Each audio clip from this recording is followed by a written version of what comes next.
sus objetivos a través de sus miembros, mediante la apreciación, la planeación y la organización para una ejecución coordinada y efectiva.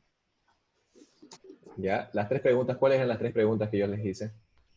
¿En qué aspectos radica el éxito de la Iglesia Católica para que se haya mantenido más de 200 años? ¿En qué otras organizaciones has observado una estructura similar a la de la Iglesia? Y la última, ¿cuál sería la relación con el surgimiento de la administración? Ya, perfecto, gracias Thais. Ahora pregunto, ¿algún voluntario con sus palabras quiero que me responda la pregunta número 1? Ya no Thais, otra persona por favor. Ni Thais ni Miguel. Yo, profe. ¿Ya? ¿Yo, profe? Liz Mariel.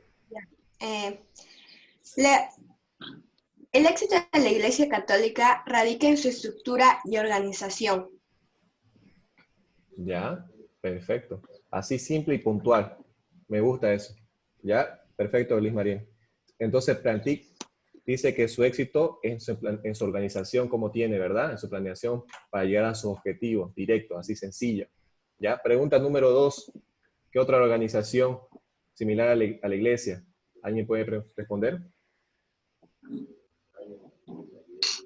La organización del ejército. La dice usted ya no. Pero bueno, ya lo dijo. Ay, perdón. Sí, Ya. soy yo. Perdón. Profe, los bancos. ¿Perdón? Profe, Ignacio, Los vamos a bancos. dejemos que hable Ignacio, ¿ya? Ignacio, ¿cómo dijo usted? Perdón, Ignacio. Los bancos igual tienen una organización similar a la de la iglesia. Jerárquica, ¿no? Sí. Perfecto, Ignacio. Vamos a ir a la pregunta número 3. ¿Ya? ¿Quién me puede dar respuesta a la pregunta número 3?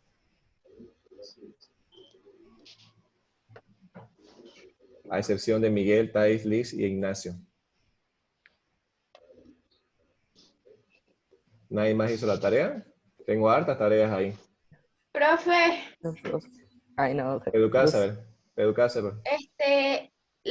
el surgimiento, la relación que tiene con la administración la iglesia es la organización jerárquica, la organización que tiene de los más importantes a los menos importantes. Perfecto, así puntual. Perfecto, Educarse. Ya, gracias. Entonces, en esta parte ya, para los que hicieron la tarea, ¿no? Lo tenemos claro de cómo influyó la Iglesia Católica en la administración, ¿no?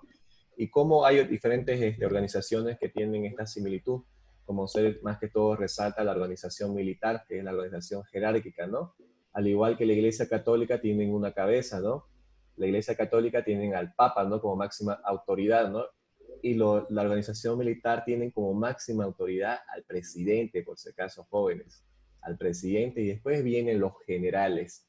Vienen los generales, después vienen los coroneles, después los tenientes, vienen después los suboficiales, los sargentos y finalmente los cabos y los soldados. Así es la jerarquía militar, ¿no? Que es similar a la Iglesia Católica. Yo no domino mucho de la Iglesia Católica, pero más o menos sé que está compuesta por el Papa, sus arzobispos, los obispos y los demás párrocos, ¿no? De la Iglesia que están confinados. ¿Ya? Entonces, ese para que vean, esa estructura jerárquica se adoptó mucho en la administración para diferentes empresas. Si ustedes van a alguna empresa, como decía su compañero, la del banco, tienen un gerente general, ¿verdad? Un gerente, diferentes gerentes de diferentes sectores, están ahí los cajeros, después está lo más bajo, se podrían decir que están los de limpieza y de seguridad. Tienen una jerarquía, ¿no? Eso sería, vamos a seguir avanzando, jóvenes, para no retrasarnos. Yo los felicito a las personas que hicieron su tarea. Me gustan a mí las respuestas puntuales y directas, ¿no? Porque a mí me demuestra que ustedes por lo menos sí leyeron e investigaron. A mí no me interesa que me escriban todo un chorizote, ¿no? Me interesa que ustedes con sus palabras expliquen, ¿no? ¿Qué es lo que investigaron? Aquí podemos ver un poco de la influencia militar, ¿no? Hacia la administración. Hace 2500 años, Sun Tzu, general filósofo chino muy conocido en la actualidad, escribió el libro sobre el arte de la guerra de Sun Tzu. Es un libro que se los recomiendo, ¿no? En que trata de la preparación de los planes de la guerra efectiva, de la espada envainada, de las diferentes maniobras en sí, las fortalezas y debilidades del enemigo y de la organización del ejército. Dígame, Pedro Casa. Yo me he leído la mitad de ese libro, la verdad. Es Per- interesante. Perfecto, ¿no? Es como utiliza al enemigo para llegar a su objetivo, ¿no? Tiene diferentes parámetros, es muy interesante. De este libro, jóvenes, se basaron varios parámetros para generar diferentes teorías de la administración, de cómo organizarse, de cómo estudiar la competencia para poder llegar a su objetivo, ¿no? Eh, Ganaron, aquí nos dice que la organización lineal tiene sus orígenes en las organizaciones militares de los ejércitos de la antigüedad y de la época medieval. Jóvenes, actualmente la organización que nosotros conocemos es jerárquica, ¿verdad? La llevan muchas empresas, pero actualmente han empezado a generarse otro tipo de organizaciones donde supuestamente no existe jefe, ¿no? Más que todo eso se ve en las... Un ratito, pero casi toda la palabra ya. Generalmente se ve en las empresas tecnológicas, donde todos tienen el mismo nivel jerárquico, se podría decir, y todos opinan y deciden igual, digamos, ¿no? Eso se pueden ver muchos en las empresas tecnológicas, ya que todos se consideran a un mismo nivel. Dígame, Pedro Casa. Una pregunta, ¿qué significa jerarquía? Jerarquía es una estructura de niveles, ¿no? Hay siempre, cuando usted escuche jerarquía, tiene que relacionarlo con niveles. Cuando usted juega un videojuego, hay una jerarquía de jefes, ¿verdad? Desde el más débil hasta el más fuerte. A eso se refiere con jerarquía, es una estructura de niveles, para que me entiendan. ¿Listo? Profe, otro también que no tiene como jerarquía, podría decirse cuando uno va a la peluquería o algo así, no es como que haya alguien mayor o alguien menor. Es como Perfecto. todos son del mismo rango ¿Dónde? cuando vas a la peluquería. Ah, En la peluquería se puede decir que son 3 socios, ¿verdad? Digamos 3 o 4 peluqueros que son socios y todos tienen el mismo nivel y todos son dueños de esa peluquería, ¿no? Ya, vamos a seguir avanzando entonces, jóvenes. Me parece bien que lo tenga bien claro ese tema de la influencia y cómo afecta la organización, ¿no? En la cuestión de la administración. Dice, otra contribución de la organización militar es el principio de dirección, según el cual todo soldado debe conocer perfectamente qué esperará de él y lo que debe hacer. Esto se refiere, jóvenes, cuando uno, por ejemplo, se encuartela, antes de empezar todo el servicio militar, le explican cuál es la función del soldado, qué es lo que él va a realizar durante toda su vida militar, digamos, ¿no? A quién tiene que hacer caso, quiénes son sus superiores, y tiene que saber toda la organización militar. En base a este concepto, las empresas adoptaron esto para que los nuevos empleados, tienen la obligación de conocer toda la estructura de toda la empresa, ¿no? ¿Quién es el gerente general? ¿Quiénes son los subordinados? Un ratito voy a poner silencio a su micrófono. Ya, ahora sí. Como le iba diciendo, jóvenes, Ena, Lucía, silencio, por favor, ya, su micrófono. Ena, ¿puede poner silencio, por favor, a su micrófono? Ya, creo que ya está.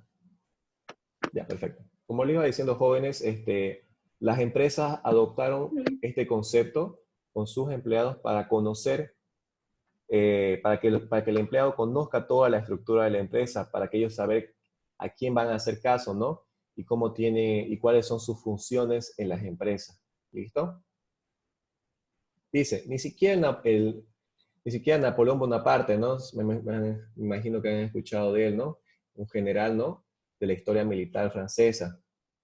Dice, ni siquiera Napoleón Bonaparte, el general más autócrata de la historia militar, dio alguna orden sin explicar su objetivo. Él siempre cuando daba la orden de algo, explicaba para qué es.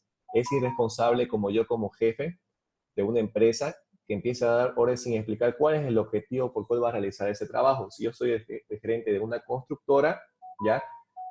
Si yo voy a dar una orden a mi albañil de que vacíen una zapata, una viga o alguna estructura, tengo que explicarle para qué es, cómo tiene que realizar la mezcla, pero para qué está haciendo. Entonces, si el albañil no sabe para qué es, lo va a hacer mal el trabajo, ¿no?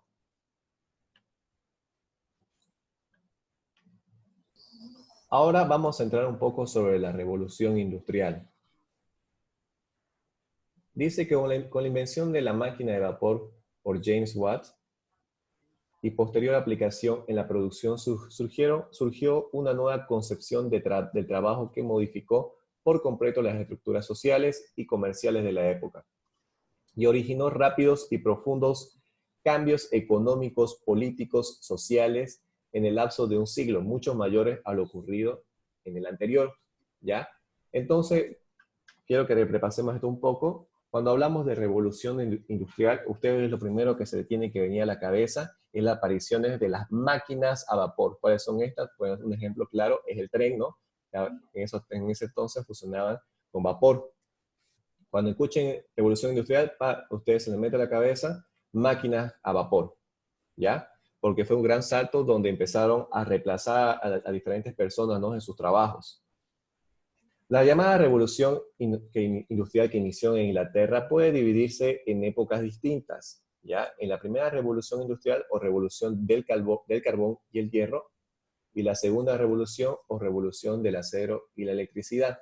Cuando hablamos revolución del carbón y el hierro, estamos hablando del vapor, porque para que funcionen estas máquinas utilizaban vapor y hierro para generar, ¿no?, estas máquinas. Luego, en la segunda revolución industrial, hablamos del acero y la electricidad. Ahí fue donde empezó a ver la electricidad y las máquinas empezaron a funcionar con electricidad. ¿Ya?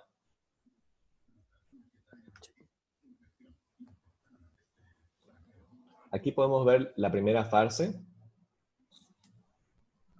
Tercera. Ya, esta primera y tercera y cuarta fase pertenecen a la primera revolución industrial, por si acaso, ¿ya? Entonces vamos a ver la división de la primera revolución industrial. La primera fase se caracteriza por la mecanización de la industria y de la agricultura. Lo primero que empezaron a utilizar las máquinas de vapor fueron las industrias y parte de la agricultura, generando así fábricas, por ejemplo, en las fábricas textiles que hacían ropa, telas, empezaron a aparecer estas máquinas que realizaban el trabajo más rápido a través del vapor, ¿no?, y de la agricultura. En la segunda fase tenemos la aplicación de la fuerza motriz en las industrias, la aparición de estas máquinas para desarrollar diferentes productos, ¿no? Aquí tenemos un poco de historia para que lean. Vamos a saltar esto. Esto lo voy a dejar a ustedes para que lean. Ya, voy para que vayamos un poco más rápido sobre las diferentes fases que hay. En la tercera fase tenemos el desarrollo del sistema fabril. Hablamos aquí más que todo sobre la artesanía, ¿no? El artesano y su pequeño taller desaparecieron para dar un lugar al operario, a las pequeñas y grandes fábricas basadas en la división del trabajo. En la cuarta fase tenemos una espectacular aceleración de los transportes y de la comunicación. Aquí empezó a aparecer el surgimiento de trenes, ¿no? De trenes y diferentes máquinas de transporte. Ahí empezaron a aparecer los primeros ensayos de los primeros automóviles a vapor. Tenían sus automóviles que eran una sillita con sus ruedas y echaban carbón en la parte de atrás para que pueda moverse.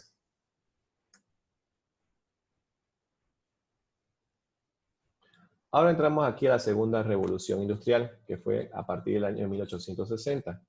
Entró una segunda fase, provocada por tres acontecimientos muy importantes. Dice, la aparición de fábricas de acero, el perfeccionamiento del dínamo y la invención del motor a combustión interna por Daimler.